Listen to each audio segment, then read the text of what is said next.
Hope everybody's doing well tonight. I'm Tom Dernoga. We're just letting people pile in. We've got, as you might be able to see, almost 1,200 participants so far. And Jolene stepped out of the building for a second. We can't find her. We're trying to get her back in.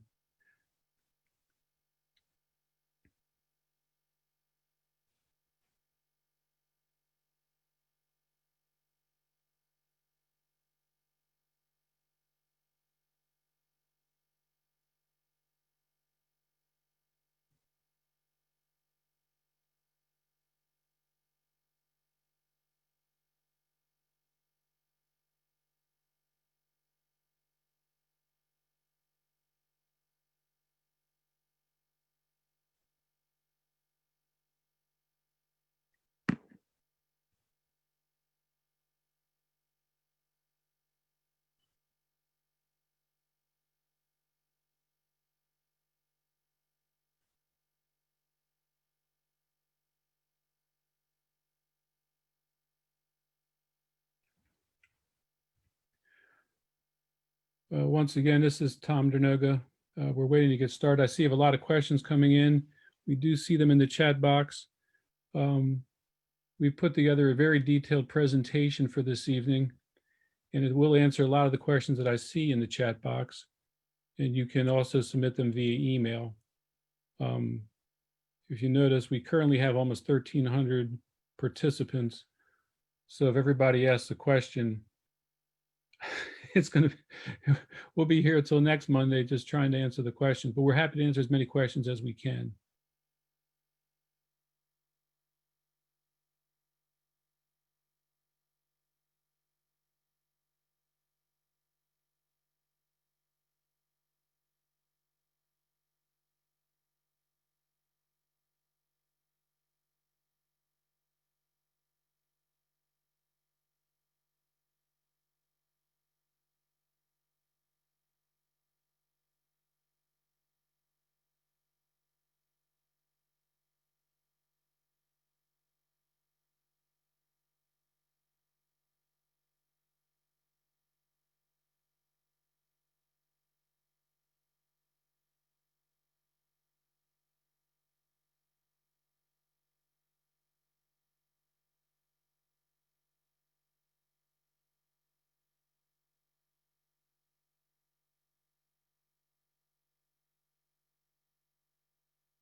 Okay, we're going to get started, and if Jolene can get on, she will. I just spoke with her, so she's still attempting to get in. But Tom, why don't we get started, and Yep. You can take her slides. Okay, hold on one second, folks. Getting ready to shift gears.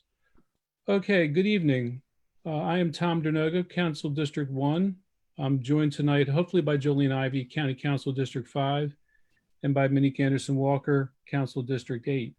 We were participants in the discussion of CB-48-2020 last week, which potentially could result in a property tax increase. And we know that there was a lot of public interest in this. And each of us were not supportive of it. So we decided to host a Zoom call, a little virtual town hall meeting, and try to address questions. So we're going to have to apologize right up front, and we're sorry about this, but we were thinking we'd have 100 or 200 participants on a Zoom call. And frankly, you, the interested taxpayers of Prince George's County, broke Zoom. You literally broke Zoom. We have more people, I think, than Donald Trump had at the Tulsa rally. And as long as we don't have as many empty seats, we will have quite quite an audience tonight. And by breaking Zoom, we had to go out of the normal Zoom virtual meeting into a webinar, which is not interactive. And we wanted to be interactive, but with the chat box is working, although there are almost 70 comments on the chat box. So we're sorry, we're not gonna be able to get to all the items. So what we did was we prepared a detailed presentation that addresses many of the common questions that people have. And we'll try to take some questions at the end. I'm thinking the presentation will take 25 to 30 minutes. It is not what I've seen from a lot of people, politicians, a dog and pony show. This is like a real presentation about Prince George's County taxes and what's going on with this particular item. And some people don't understand the homestead property tax credit, and we're going to get into that tonight. It's not trim, it's different than trim. Basically, when your property gets assessed by the state every 3 years, you often get a phased in increase. It's phased in, your assessment goes up, the value of what the state thinks your property is worth goes up over the 3-year period in increments. And what the homestead property tax credit does, and this is a state law that is implemented also at the local level, it allows the local jurisdiction to limit what that percentage is that it goes up. So with that, I'm just going to say I was one of the council members that did not support the committee vote on CB-48-2020. I had many reasons for not doing it, and many of which I've gotten emails from you, the taxpayers, expressing the same points. It's kind of rushed, not a lot of public discussion on this. Now the public discussion is coming after the bill has been presented and sent to committee and introduced, and there's very little time to have a true discussion about it. The language is confusing. People don't understand what this is going to look like on the ballot. And of course, people are questioning, is now the right time in the middle of a pandemic when people are having trouble paying their mortgage, paying their bills, is now the time to start talking about a tax increase? So for those reasons, I was not supportive. At this point, we're going to turn the presentation over to Minnie Canderson Walker. I don't think Jolene's joined us yet. So Thank you, Tom. Thank you, Tom. Appreciate it. I'm Monique Anderson Walker, representing District 8. I am honored to be with my colleagues, Tom Dernoga from District 1, Jolene Ivy from District 5, and then of course, I'm representing District 8. So we quite literally represent the very northern part of the county, the center of the county, and the southern part of the county. And we want to reflect what your desires are in this conversation, this discussion, and we want to vote the way you want us to vote. We just want to make sure that you have all the information that you need to make decisions. I was a no vote on this, and for the reasons that I believe the homeowners are overly burdened already, and you'll see in a minute the facts that back that. But homeowners are already overburdened. This would be an additional tax on them, not on renters. Renters are not taxed. I also believe that this will push people out of Prince George's County, people that have helped to establish Prince George's County, that have been the stalwarts in our community, the people who have been great citizens and pay taxes. And we don't want to lose the character of our county. I think that it's important that we recognize people are hurting, and this is not the time to introduce something while people are very distracted and hurting financially and otherwise. So for many reasons, I did also vote no. But I also think we need to look at new ways of bringing in revenue. And I think we need to be much more transparent with what we're doing with the revenue that we do have. With that said, we're going to go to the first slide and talk a little bit about what taxpayers, what they actually pay. Yes. I just want to make a point. I saw in the chat box, there's a question that people are asking, are we on Facebook Live? We should be. I believe we are on Facebook Live. You can go to our personal or our council Facebook pages, right, Monique? Yes. You should be able to go to mine, I know. And I'm pretty sure yours too, and Jolene's as well. Can we go to the first slide? Ashanti. Excellent. So when we look at revenue, we look at the opportunity to service our community and to provide programs to help people. From that, from the revenue that we get from property taxes, which is almost $1 billion. At least this is what's projected in 2021, and this was as of early March. And this is important that I mention this because we have since gone into COVID period. Our income taxes that were projected are right under 700 million. Our transfer and recordation taxes from sales and transfer properties is just under $200 million. And our energy taxes are at 93 million, telecommunications taxes at 20 million. What's important to note is that we won't meet this mark, fairly certain of that, because COVID came within a week, within days actually of getting this projection. We can move on to the next slide.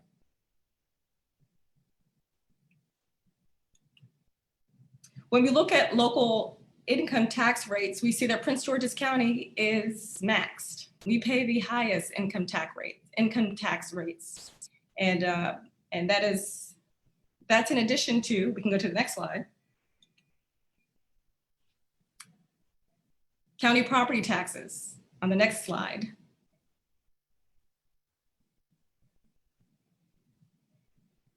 Our county property taxes.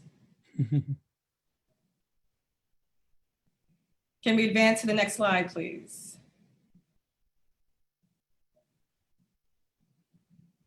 There we go.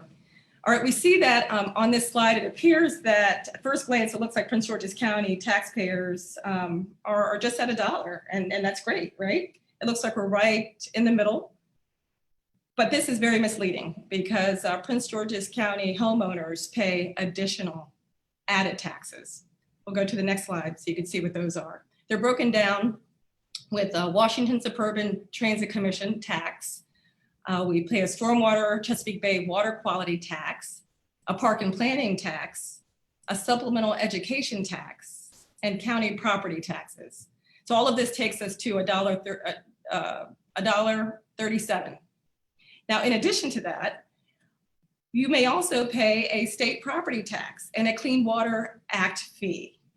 And if you live in a municipality, you're paying an additional amount of money. So when it's all said and done, that $1 looks like this. Next slide, please.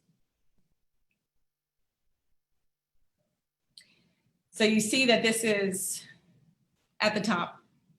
We pay about 30% more than any other county, and we're just under Baltimore City. But as counties go, we are the highest paying in property taxes, our property tax rate. This is very important. All right, we can move on to the next slide. I'm gonna let Tom talk about what the Homestead property tax credit is and why it's important to you. Okay, thank you.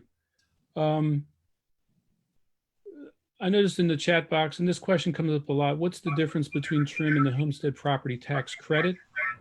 And the CB-48 is dealing with the homestead property tax credit. So when you pay your property tax, you pay tax rate times the property assessment, the value that the state believes that your property is worth. So what happens is when the tax rate, trim sets a cap, and that cap is 96 cents. And the homestead property tax credit, which I'm going to describe in a second, places a cap on the annual increase in your property tax, property assessment. So they're two different things. Tax rate controlled by trim, property assessment controlled by the homestead property tax credit. So back in the late 80s, early 90s, Maryland established the homestead property tax credit. And what that is intended to do is help homeowners deal with large assessment increases on the principal residence. And the reason is your home's value can skyrocket in certain years. It's very non-fluid, and many homeowners are on fixed incomes for a variety of reasons. Seniors in particular tend to be on fixed income, and if you have a rapidly increasing property tax assessment, you'll get a huge tax bill that you're not prepared to deal with. So the homestead property tax credit was created by the state of Maryland to limit these assessment increases to a fixed percentage. So now each local jurisdiction, so each county and municipality is required to limit the taxable assessment increases to no more than 10% each year. And yet, if you want to get this credit, which most of you probably have, you have to submit a one-time application to establish your eligibility. This was added, this requirement was added about 10, 15 years ago, because what was happening was a lot of investors were taking the homestead property tax credit on investment properties and taking multiple homestead property tax credits. So what this does is the application process is intended to weed out investors and only allow a homeowner to get the credit on one principal residence.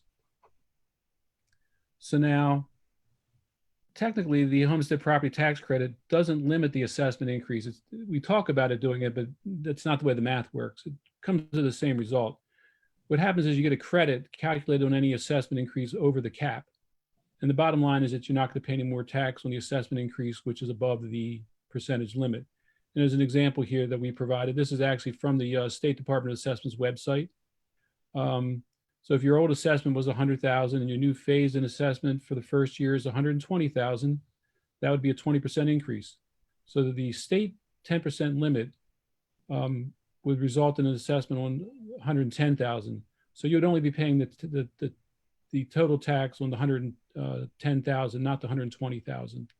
And the example shows you how that would be calculated if you were paying $1.04 per 100 of assessed value. Now, each jurisdiction is allowed to set a different limit, no higher than 10%. And moving to the next slide.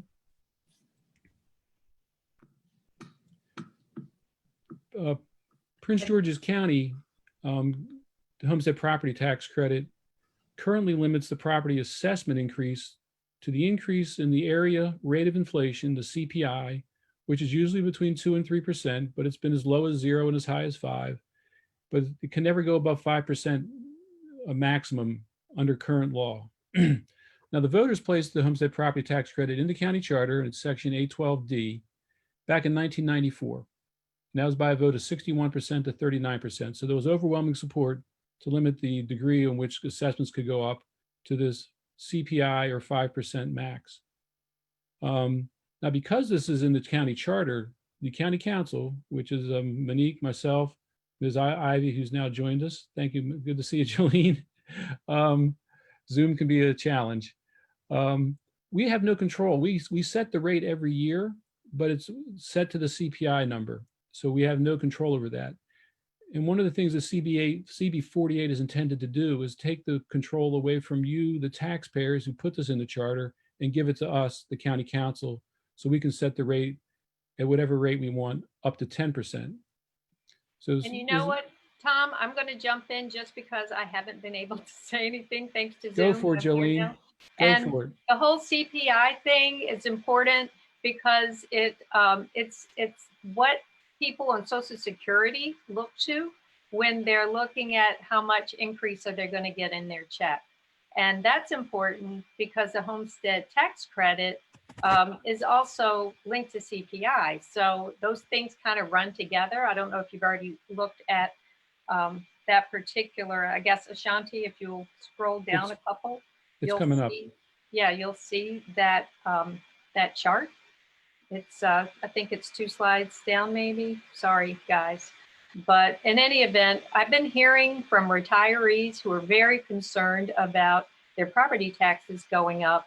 And because right now this is linked to CPI, it's kind of keeping things even for people. So you're not getting into as much financial hardship as you would if we didn't have this in place. So if the CPI thing is removed, and then it just says it can go up to 10%, you're trusting 11 people with your economic well-being. And, you know, every 4 years you have a different group of people to trust. CPI is a little bit more trustworthy in the long run, perhaps. Go ahead, Tom, sorry. Oh, no. So next slide, Shanti. This is what the current charter looks like. The language that's going to be changed in the relevant language says the homestead credit percentage shall be no greater than 100%, which is required by state law, plus the percentage of increase in the consumer price index for the previous 12 months, rounded to the nearest whole number, not more than 105%. And I know that Jolene is interested in the statement that is made by the Tax Credit Reform Committee or Commission, that the lower the limit, the higher the homestead property tax credit. So the lower that percentage is, the higher your credit. Next slide. This is a comparison of our homestead property tax credit percentage for the upcoming year, or for 2020, compared to every other jurisdiction. So most jurisdictions are in the 4 or 5% category, a couple in 2%, 3%.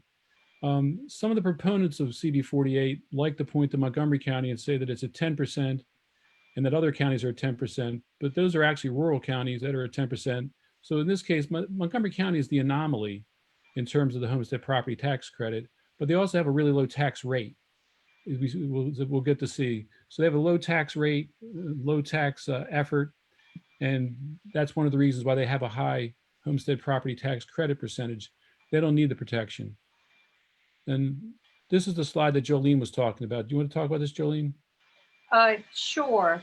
Yeah, this is the Next one. slide, next slide. Yeah, the next slide is the one that shows you. Here you go. Look at it. The Social Security COLA is in white, and the homestead tax credit is in black. And if you look at those lines, you can see how closely they track. It's a little design that kind of goes together. And visuals really help me. And so I think this shows you why it's important that we keep this tied to the CPI. And only a couple of times do you see the black go up to 5. If you look around 2009, just before, well, everything went down, you see that it was at 5, and then the next year it's at 0. So it's really sensitive to economic conditions. And so it does help you have some confidence that, you know, having that lower number on the homestead tax credit is going to help you be able to keep a little bit more money in your pocket during the downtimes that you really need it. Go ahead, Ashanti. I believe this was supposed to be yours, Tom, so I guess go ahead. And or was this mine? I can't remember anymore. I can go ahead and go over this one.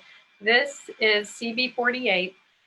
This is the actual bill that amends the charter, and it does a couple of things. It alters the deadline to set the homestead property tax credit percentage consistent with state law, and provide that the homestead property tax credit percentage shall be no less than 100% or exceed 110%.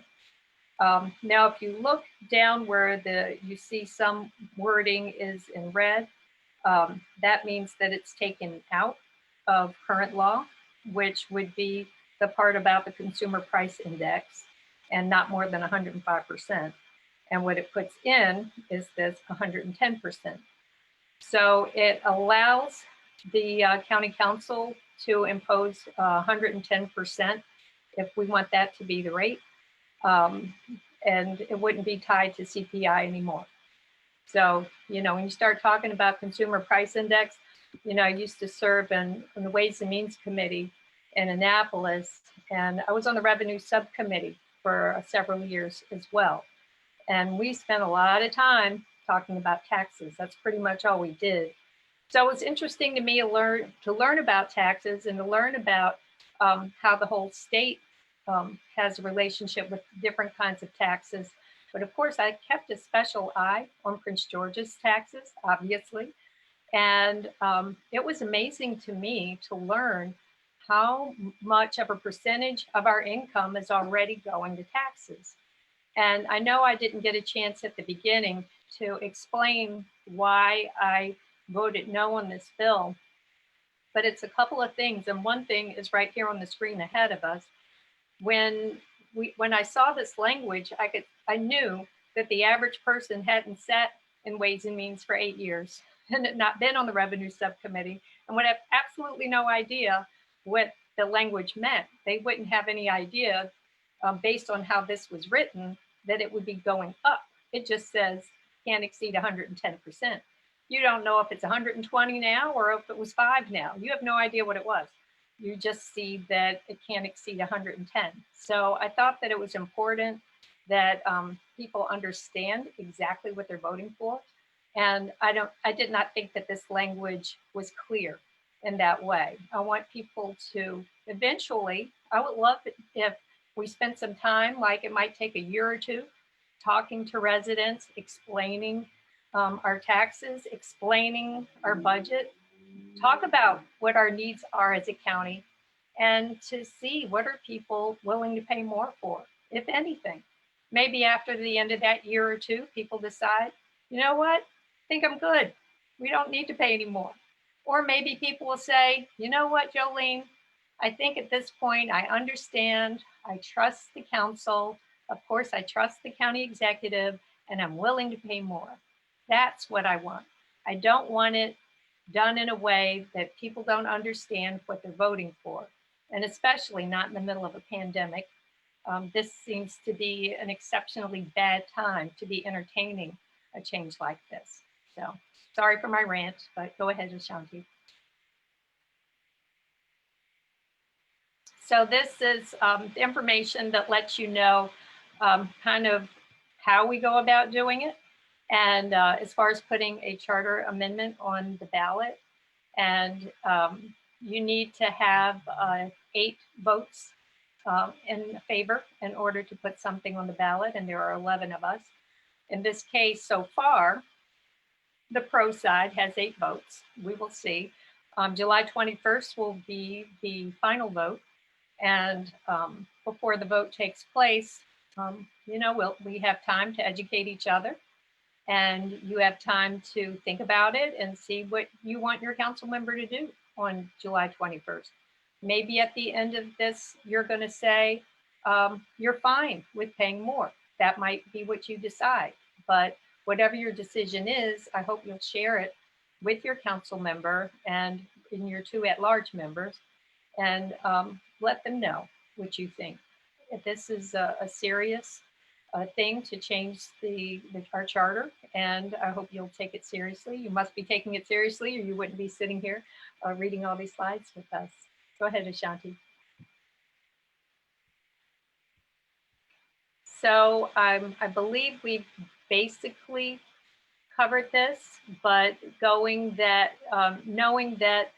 the language changes from a maximum of 105, but tied to CPI, it goes from that to just straight up, it can go up to 110.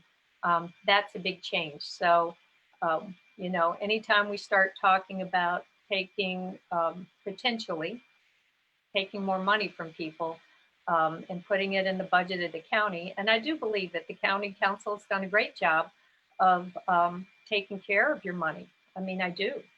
What we've been able to do with our $4 billion budget compared to DC's $16 billion budget or Montgomery County's $8 billion budget, I think we've done a great job.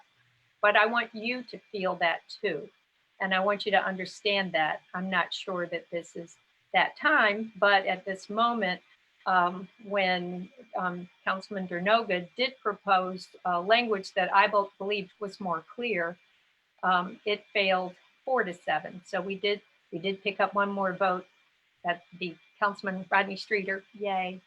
But in the end, when that failed, it went back to the original language, and that's when it went to the 8-3 vote. Next slide. So when I guess the question now is, are Prince George's County taxpayers paying too few taxes? And I believe that Monique Anderson Walker is going to take over from here. I think it's the plan had been. Okay, I'm back, folks. Oh, it's you. Okay, go ahead. Yep. Thanks, Jolene. We're going to get into the question of, are Prince George's County taxpayers paying too few taxes? Now, don't throw anything at the screen. We're going to talk about this, and we might all reach an agreement by the end, because as you know, over many years, Prince George's County politicians have complained that trim and homestead property tax credits should be repealed because it keeps the county from getting more revenue. It also keeps more money in your pockets. So voters placed this, as we talked about earlier, they placed the homestead property tax credit in the county charter back in 1994, quite a while ago, by an overwhelming margin. 2 years later, the county council, supported by virtually every county politician, placed trim on the ballot at the last moment again to try to repeal trim. And the voters rejected that trim repeal 61 to 39. There's kind of a consistent pattern here. So flash forward to 2015, the county council created a 15-member blue ribbon commission charged with recommending policies to address the council's structural deficit. At least they claim there's a structural deficit. I've served on the council long enough to know that every county has a structural deficit in January and figures it out by June. But this is the imbalance caused when the normal government spending exceeds tax revenues on an annual basis. And it's always interesting. The expenses are going up at 5% a year and the revenue is going up at 2 or 3% a year. And that always leads to a question of why can't we get that in balance?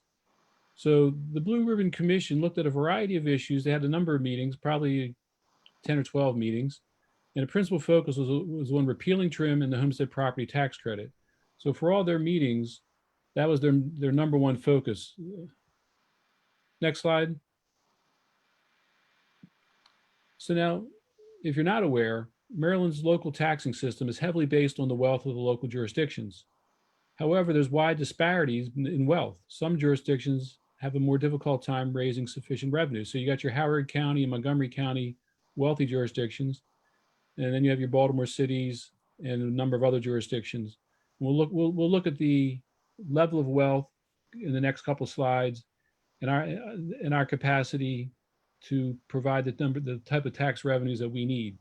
So what Maryland tries to do is offset these disparities by looking at the wealth differences, and it distributes state aid to assist low wealth jurisdictions. So historical data demonstrates that the state aid fails to offset the wealth disparity, which leads to unequal treatment of state residents. And we are on the short end of that receiving line. So now the state defines local wealth to include the county assessable base, which measures a jurisdiction's ability to generate property tax revenue. So when you look at the value of all the property in the county, that's your assessable tax base. In addition, they look at the net taxable income. So that's the amount of income generated by residents, which then is a measure of the jurisdiction's ability to generate income tax revenue. As we talked earlier, we are already at the maximum 3.2% income tax rate. So we have no choice in raising income tax, and it's a flat tax. Everybody pays the same, regardless of whether you make $20,000 a year or $200,000 a year. So as you noted in the very first slide we looked at in terms of where the county revenue comes from, property taxes and income taxes are the two main sources of local revenue. They account for over 85% of the local taxes. Now, we're going to talk about how the state measures taxing ability. What is our ability as a county government to raise taxes? So we talk about the tax capacity index, which is the potential tax base of the local government. And they look at a statewide average. What's the statewide average? And then where do your county stand compared to the average? Now, the tax effort index measures the extent to which the local tax base is actually being taxed. You know, what percentage of your wealth are you putting towards your county responsibilities? And then there's the combined capacity index, which looks at the extent to which state aid helps to offset tax capacity differences. Now, the tax effort index is very important, and we're going to talk about that in detail. One of the things I want to note is that when property taxes and other taxes were raised back in 2015 by the county council and the county executive, they never talked about the tax effort index and what effort you all were putting in to pay for the county needs. The Blue Ribbon Commission, for all its meetings, if you look through the minutes and they're on the county website, they never talk about the tax effort index or how much effort you, the taxpayers, are making. Next slide. So we're going to look at the local wealth calculation. So Maryland adds up all the assessed property for each county, and then looks at the income tax, the income for each county, and then divides that by the population. So if you look at this chart, you can see where we stand in terms of local wealth for all jurisdictions in Maryland. We are down in the lower half. we're around 15th or 16th for 2020 in local wealth. And that becomes very important. Next slide. So this is the assessable base. So this is the property tax portion. So if you take all the property assessed in Prince George's County and all the property assessed in every other county, and you divide it by the county population, this is how much your assessed value is per person. Once again, we're down around 15 or 16 on the county list at 106,000. And you can see Worcester is over 300,000. Montgomery is number 3. Howard's number 5. So you can see where the wealthy jurisdictions are. What this does is let you charge a lower tax rate when you're assessable base and generate more income than the least wealthy counties. Next slide. So what the state does is say, let's look at an index based on these factors and to say, what is your capacity to generate tax revenue compared to other counties? So 100 is the dividing point here. If 100 would be you have the same capacity as everybody else, the average of the state. And you can see the Prince George's capacity is only an 84. We don't have the capacity to raise the revenue we need based on our property tax assessable base. Once again, if you look on the left, you'll see Montgomery County is 3rd at 145 on the index. Howard's number 5, Anne Arundel 6. These are the counties that we're competing with for a lot of resources. Next slide. This is the same type of question, only based on the taxable income. So how much income do we make as residents in our county, and divide that by the number of residents. And our income across the board, and this includes children, so that's why the number is so low, it's for everybody, $19,900, $20,000. Once again, we're about 16th in the state. So we do not have a strong taxable base for income purposes. Once again, next slide. The income tax capacity index. So what's our capacity to raise tax revenue from income tax? You can see we're even lower down at 67 than we were on the property tax capacity. So even though we're at the maximum income tax rate, we generate so much less income tax revenue than the wealthier jurisdictions. And you can see Montgomery County is number 1, Howard County is number 2, Anne Arundel is number 4. They're taxing their income at 3.2% max also. But because they're taxing on such a larger income tax base from their residents, they generate hundreds of millions, if not billions more in tax revenue from the same percentage that we do. Next slide. So the state combines the property tax capacity and the income tax capacity to see what your total capacity is. Once again, we come in around 15th or 16th on the list at 106,000. So that is our combined capacity in terms of the state's assessment of what kind of state aid we need, or arguably we need. And once again, you'll see that the counties that some of the proponents of CB-48 talk about are well up in the 100,000, 180, 160,000, much wealthier, much more capacity to raise revenue from a lower tax rate. Next slide. So this is, to me, the most interesting slide, or maybe the second most interesting slide. If you took that combined tax capacity and you added to it all the state aid that the state provides to every jurisdiction, does that eliminate the disparity? So remember, we were at 67 for income and I think 84 for property capacity. You take our state aid, we go up to 94. We're not even up to the state average of 100 on the index. Meanwhile, Montgomery, Howard, Anne Arundel, even Baltimore City are above 100. In terms of Montgomery, they're well above 100, 120, 116 for Howard. So the state aid does not make up the difference. So in my view, there's an inequity in the formula. So when you're wondering why the county government keeps asking you for more taxes, in part it's because we're a low wealth county with limited capacity to raise funds through property and income tax. And the state aid is not making up the difference to the degree that we literally need. So either we start being smarter and leaner and meaner, or demand the state provide a more equitable formula, or we raise taxes on you, the taxpayer. I think, quite honestly, looking to you, the taxpayer, who's already, as we've showed before, or about to actually show, paying the highest rates, that's not really the way to go. And the next slide is going to make the next set of slides is going to make this case a lot stronger. Next slide. So taking all that information that the state has about capacity and wealth, they've created an index. What is your property tax effort? So how much effort are you, the taxpayers of Prince George's County, putting forth to pay the fund county services? And this was never discussed by the Blue Ribbon Commission. It was never discussed during the 2015 tax increases. We are #1 county in the state. You are the #1 county taxpayers in the state in the effort that you put forth on property taxes. We are 127 on an index. Once again, 100 is the break point. So between Caroline and Worcester County is the break point of the average effort. Where's Montgomery County? 86.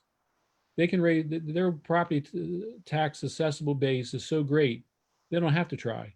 They can have a low tax rate, which is right around $1. We're paying $1.37, and they generate much more property tax revenue than we do. You can see I've marked off Baltimore County in there. They're also underperforming in terms of effort. Howard is just above the state average. So when your elected officials say that they need to repeal trim, repeal the homestead property tax credit, you should ask them, what about the effort that we're putting out? Why is our effort not enough? Next slide. This is the same question. What is our income tax effort? Now we're tied for #1 with a number of jurisdictions because we're all at the maximum tax rate. So we hit a 105 on the index.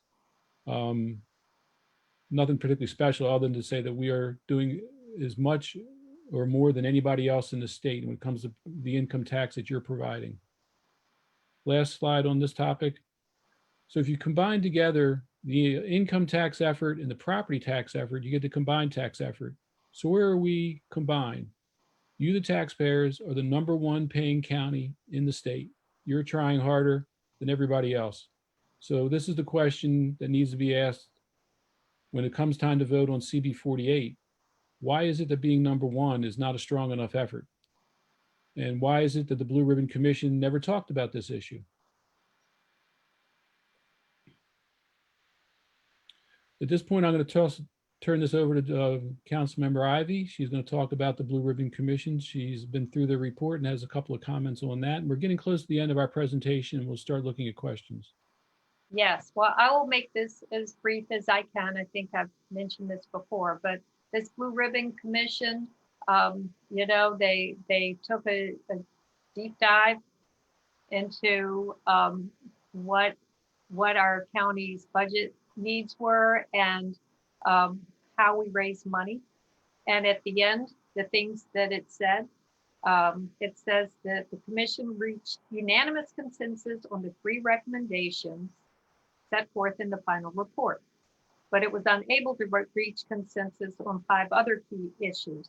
But the 3 primary recommendations are to give the county greater flexibility were to, #1, repeal trim, #2, repeal question, is that 1 or I? Now I can't even remember. And #3, maximize the full value of the homestead tax credit. So you know that the 10% is the maximum that the state allows. And so they've, since 2016, they've had an eye on raising this to 10%. So if they've known it since 2016, but it's just before us now, you wonder, why haven't we been talking about this? And if it's so important, if we can go to the next slide, why haven't we been talking about it already so that you can have a better idea of why? Shanti, can you go to the next slide? So I think that if you look at the 3 recommendations, if the primary obstacle, they say this in their own report, the primary obstacle to their successful implementation is public distrust of government. And gee, I don't want to be a part of that. I want you to trust your government. The commission understands that there's a general sense of skepticism, cynicism, and even distrust in the county populace towards the actions of the government that could hinder the implementation of any long-term resolution of the structural deficit. So you can read the rest of it, but it does say such distrust will make it difficult to garner the public support needed to make the necessary changes to improve the county's financial outlook. I know that the sponsor of this charter amendment was a member of this commission, and I'm sure that, you know, you get very tied to something that you worked on so hard. So I understand, you know, why he's so committed to this. It, you know, does make a certain amount of sense. But between 2016 and today, I haven't been aware of a really engaging conversation with the residents on the homestead tax credit. And so I think that that they should follow the advice laid forward in the commission report and spend some time with that. That is the most important part. There's also on the next slide, it talks about some other actions that can be taken to win back public trust. Improved access to county information. Well, here we go. That's a start.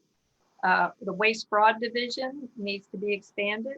And then a county inspector general. This is something that's been discussed for a long time, but it's not been created yet.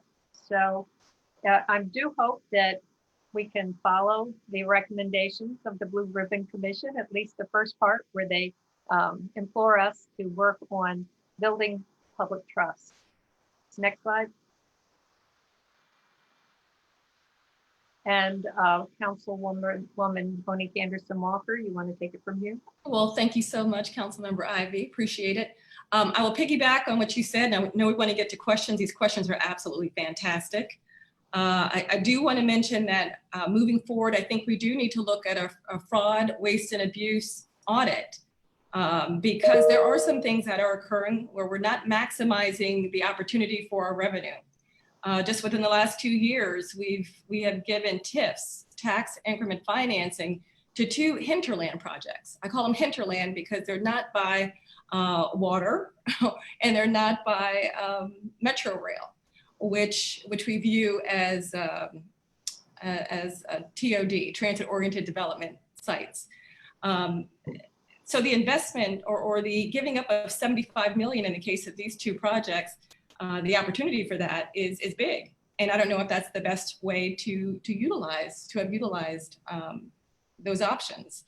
And this goes into some other decisions that are made with regard to how we waive surcharges on public safety and waive surcharges on our schools, a school surcharge for development. I believe development is very important, but we have to be thoughtful in the way we approach it. And we have to maximize. And when we don't maximize, then we have to look at what kind of abuse and waste and maybe even fraud is in that. One of the entities that received a TIF actually had just come out of filing for bankruptcy. And I don't know why there was so much confidence that that development was going to move forward. But these are things that do impact the way we view decisions and how our revenue is handled. So we have to be more thoughtful and transparent in our processes. Also with tax abatements, well, I think all of these things can be good. If they're not done properly, they can be very problematic. So giving tax abatements where they're not necessary. We have something right now, CR 54 and CR 57, which is a pilot, a suggested pilot, which is paid in lieu of taxes for a 48-unit construction. In addition to $1.5 million for the Housing Trust Fund. I don't know if that's a good use of our funds, but these are all things that we need transparency with, and we want to maximize. You know, we recognize that this county is very affluent, and you know, when we look at it, with regard to Maryland. Maryland is a very rich state. And so if we fall in the middle, it looks like, oh, that's not wealthy. There's a tremendous wealth here, tremendous affluence here. Affluence being what you spend, wealth is what you pass down. What we want to make sure is that we're able to accumulate wealth. And in doing so, increasing the values of our properties, et cetera. I'm going to move on because I think that we pretty much made the statement with regard to summary. Let's move on to questions now. Tom? Before we do that, Monique, Yes. let's go to the next two slides because I know we're getting a lot of questions about this. Okay, we did talk about the misuse of tax increment. Okay, and what can you do now? What can you do now?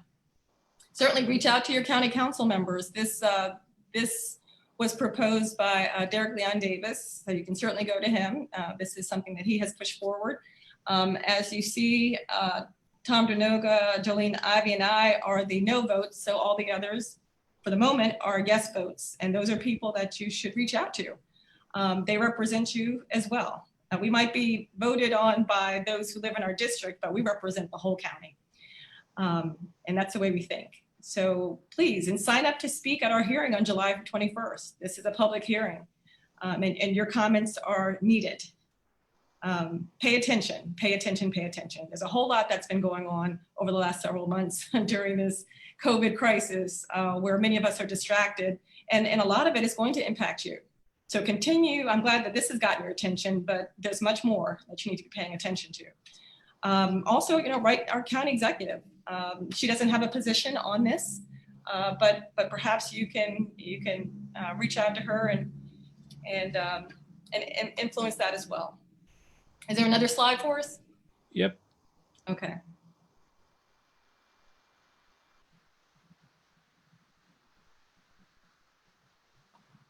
Yeah. This is what people can do if this goes on the ballot, and they're just basic civic activist things. So you just spread the word about the charter amendment. Be sure to vote. You might want to write your state senators and state delegates to let them know of your position about the charter amendment. And you can write to your party central committee and tell the central committee members that what your position is for when they make their party sample ballot, because a lot of voters pay attention to the sample ballot. So you want to make sure that your particular political party is aware of where you stand, and hopefully they'll represent you when they decide what goes on the sample ballot. I guess we'll take questions, but before we take questions, I want to go back, at least put up here. I know there's some questions about the language, and I'm trying to find slide 14. We'll just leave this up. So when people are questioning the confusing language and what will voters see, and this is literally what is in CB-48, which is language that, as Ms. Ivy pointed out, is not particularly clear. It does not tell you what you're giving up. It only tells you that there's going to be a 10% limit. So at the moment, unless CB-48 is modified, this is the language that is proposed to go on the ballot. We're happy to take some questions. Monique, you want to go through the questions? And sure. We only have 1,000 questions, folks. Where to begin? I'm seeing questions asking how people should vote. And I really think that it depends on what you think, right? You've seen our presentation. I think that we've tried to be as informative as possible, maybe a little too informative, depends on what your tolerance is for a lot of detail, but we've tried to be clear and honest. Now you have the information. You get to decide, do you want to pay more? Because that's what's likely to happen if they wouldn't be raising this cap if the plan wasn't to take more money. So I'm not saying it's a bad thing. I'm just saying to know what you're voting for. So if you vote yes for this charter amendment, should it come to the ballot in November, you're voting to increase what you're paying ultimately in your property taxes. If you're okay with that, then vote yes. Vote yes for it. But if you're not okay with that, then you should vote no. Yes, Monique? Well, I just think people need to have the information. They can move forward from there. One of the questions is, will we have these slides available? Yes, we will all have these slides available. I will have them on my on my social media within the next probably 6 hours or so. Make sure we can download them. These are great questions. We do have, I can't answer questions regarding anybody's rationale for putting this forward, but I can say that, you know, there are obviously people who are interested in seeing an increase in taxes so that we can have our revenue stream increased. The challenge is that in being forward thinking, we need to look at getting a commercial tax base that's higher and focusing on the commercial tax base so individuals and homeowners aren't so burdened. We do see that in other jurisdictions where their commercial tax base is diversified so that they can rely on that commercial tax base as opposed to the strain, especially in a situation of crisis, that the burden is on property owners. But that is some of the steps that we're looking at and how we develop. You know, are we developing in a sprawl manner with more housing, or are we developing with more commercial planning in mind? When we're looking at giving out these tips, are we giving tips to things that will be bringing us a revenue source, or are we giving tips to developments that will be a greater strain on our system? These are all questions that you need to ask and pay attention. I'll move forward to, these questions are coming so fast. Jolene, do you have a question that's come up? Well, I see questions in here about Stephanie Williams said that we're already paying a lot, and what's happened to the lottery money, what happens to the casino money. I hear that question a lot. When I was in Ways and Means, I did learn that the lottery was sold to residents as a way to fund education, but in the end it went to the general fund. Mm-hmm. And so people felt that they'd been fooled. I will let you know that the general fund does help pay for education. So it wasn't entirely a lie, but there are other things you need to pay for too. A part of the casino money is set aside for the Education Trust Fund. So a good part of it. So you can feel confident that it's going there. Some of it goes to as a local impact grant, like the things right around the stadium. Not the stadium, I'm sorry, right around MGM in our case. And we do get, I think it's around $40 million that goes into our schools from the casino. So that money is going where you've been told it would go. It's just that always keep in mind, MGM is a private business and their goal is to make money for themselves. They're not there in order to fund our schools. I mean, if they were a government business, that would be different. But what we do is we have the ability to tax them, which we are doing. So we're getting a portion of their money, but all of their money does not go to us. And just want to make sure people understand that the money is going where it's supposed to go. It's just not nearly enough when you think about what our needs are. Let me take a couple questions. Go ahead. Seeing a lot of really good questions come by. The biggest question, the most frequent question I see is, can people get a copy of these slides? Now, this is just for us. Of course, we want to share this with you. That's why we put this out here.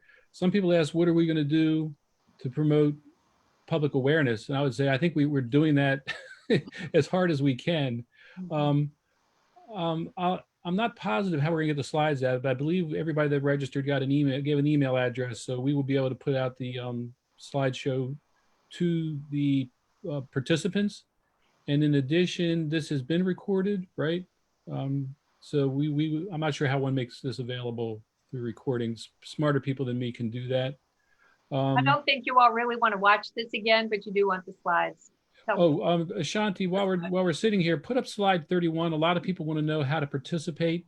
The public hearing will be on July 21st. It'll probably be a very long day, especially if you all join us. As many of you join us as we're here tonight, it'll be a very long day, but we're fine with that. It's your right to speak.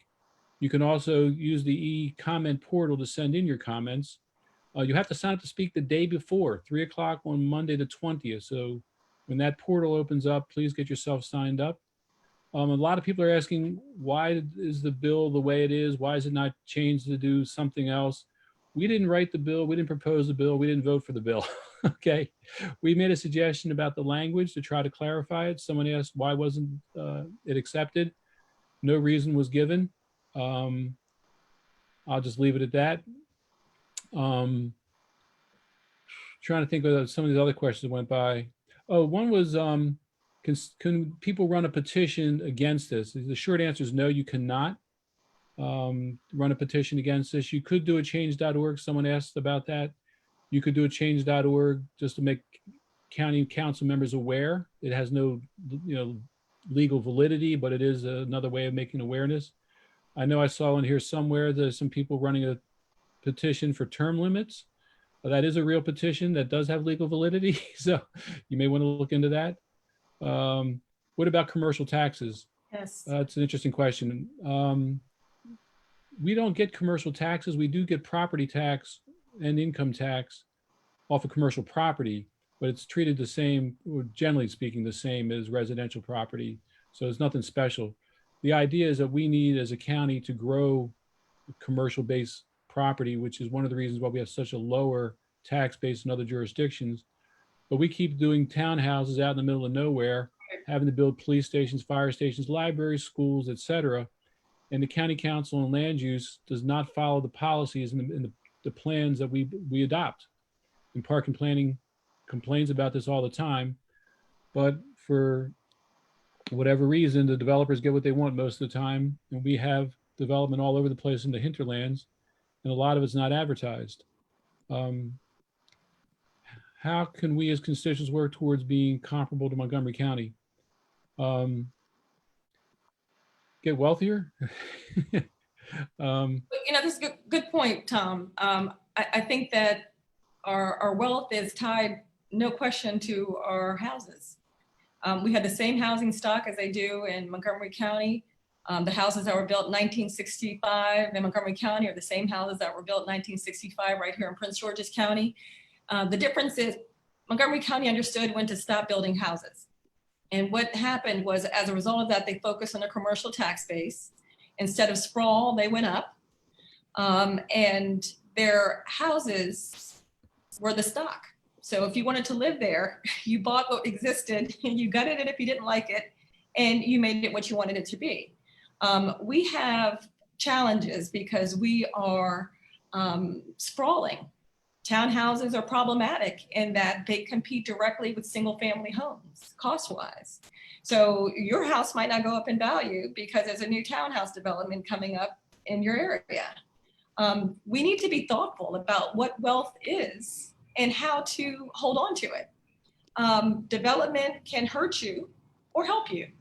So that's why this conversation is so important. It's so important, and pay attention to everything.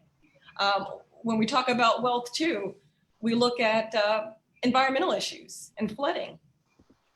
When a decision is made to build in a floodplain that is in the northern part of the county, but ends up flooding out houses in the middle or southern part of the county, that's a thing, and that devalues your property. So look at everything that's going on. There's nothing that's happening that's not impacting you, and you need to pay attention. Hey, teammates, I would like to point out that with this screen up, we're not having the person who is doing sign language interpretation. Oh, I still see her. Oh, do you? Okay, it's just me. All right. Miss Quigley. Okay. Your sign interpreter. Yeah. All right. You know me and Zoom. You got on though. Yes, I did. Well, I believe that we are running out of time. It is after 8. Make sure that everybody signs up who is interested to sign up to speak before the 21st. And yeah, I'm sure that everybody who is on this call has given us your email address. I've seen it several times. Can you have the slides? We will get you the slides. And if there's a way that we can post this video somewhere, we will do that too, because we're happy for people to see it. I think that the slides are really helpful, and I would like to thank Councilman Tom Bernoga for all of his hard work to do the slides. He did a great job. I see a good question here for Ms. Walker from Corinne Carter. Can you explain what a TIF is and how it works? Who pays the TIFs and how do I know if I pay a TIF? Well, you don't pay a TIF. A TIF is a deferment of income, essentially, deferment of taxes. So what we would be getting, we don't get. But the idea is that you can incentivize business. You can incentivize commercial development. You know, at least that's how my mind works, commercial development, so that it can increase your tax base. So it's almost like priming the pump. I'll give you this because I believe that there's going to be a benefit. We have invested, I believe, some TIFs that will take a while to see if they're going to turn into something. Our general plan has given us guidelines as to where we need to have development and where the growth areas are. And that's around our transit-oriented development sites. That's Metro Rail. But we have given significant amount of deferred payment opportunities to hinterland projects that are nowhere around these transit-oriented development sites. And we're losing opportunity. We're not maximizing that those deferred funds. I think Ms. Carter actually is paying a TIF. I think she lives in Westphalia. I think she was one of the organizers on the Amazon, and that's one of those hinterland TIFs you're talking about. I think she needs to look at her tax bill. It's probably in there, or else she gets a bill from the developer. Wait, feel free, Tom, if you want to talk on that. No, I'm going to leave that alone. That's in Council District 6. I don't talk about Council District 6. Here's someone who agrees with Councilmember Minnie Walker that we need to put our focus on commercial tax base and stop putting the burden on homeowners. No question. No question. The yes to sessions recorded. We still have 1,700 or 1,600 people in here. I guess we should wrap up. I want to thank all the folks who came to register and sign up and listen to us. We hope this was educational. I promised at the beginning it would not be a dog and pony show, but would actually go through real data and real information. I hope we lived up to our promise. Once again, we're sorry we weren't more interactive, but like I said at the beginning, I don't know if Ivy heard this, we broke Zoom and we had to go to the webinar function. But it's, you get the government you deserve. So there's an election coming up in November, an election for county officials in 2 years. Be sure to vote. Regardless, when July 21st, be sure to weigh in between now and then. And if this goes on the ballot, be sure to talk to your neighbors and show up and vote and make your position known through the ballot box. That's the way that we need to get things done. And I want to thank my colleagues and our staff. We have crack staff who's been answering a lot of questions. Awesome. Yay, staff. And Ms. Jolene, you want to say goodbye? Thanks, everybody. Sorry I was late. It just wouldn't let me in, but finally I'm here. So thanks so much. All right. Good night, everybody. Good night, everyone.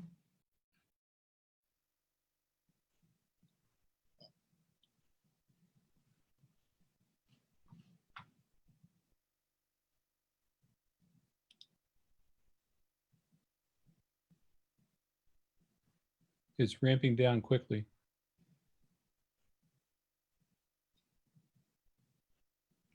Jolene bolted. Fantastic. That was fantastic. Great Thank job. you, Ashanti, Michelle.